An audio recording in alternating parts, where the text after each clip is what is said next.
Now, the eyes of the world are on Ottawa tonight as Freedom Convoy protesters prepare for major police action in the coming hours.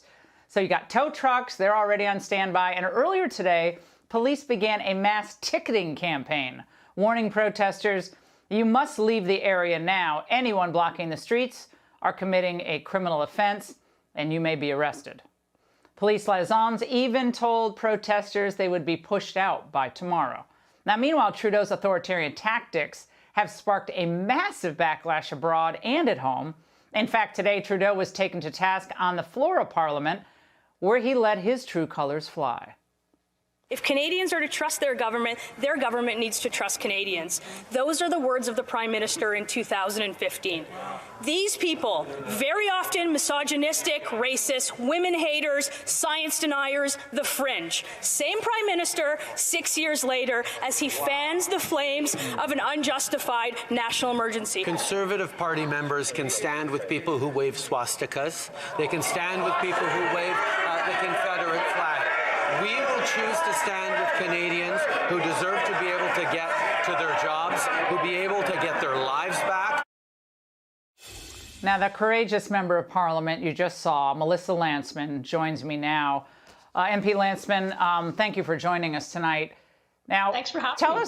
Tell us what was going through your mind when you heard his reference to swastikas. Look, this is not a surprise to me. You just said it. This is his true colors. I sit there and watch him divide and wedge and stigmatize Canadians every single day. And today, the rest of Canada saw a G7 Prime Minister go after a Jewish member of Parliament and then walk away and not apologize. Do you think there is an anti-Semitic element to this, or was it just a slip, a verbal slip? Well, look, I think that words matter. And if you looked at my inbox in my office and you saw what my staff was looking at, when you accuse somebody of standing with a swastika, you get an influx of people calling you a Nazi, and that's not okay. And he is driving that. He's been driving division in this country since the protest started, since before the protest started, for his political gain. And I think his leadership is in trouble, the country's in trouble, and he's lost control of the situation. Now, I would like to play now what happened when you did demand the apology from Trudeau. Watch. I think he owes me an apology. I'd like an apology, and I think he owes an apology to all members of this House.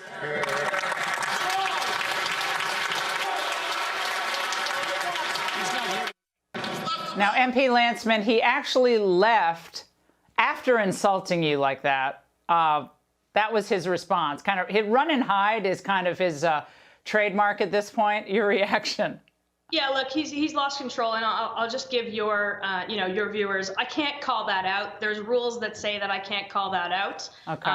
But he is not, like, he was not there. He has not apologized, and I expect an apology. I got to tell you, Canada is the best country in the world. My parents chose it. I'm a grandchild of Holocaust survivors.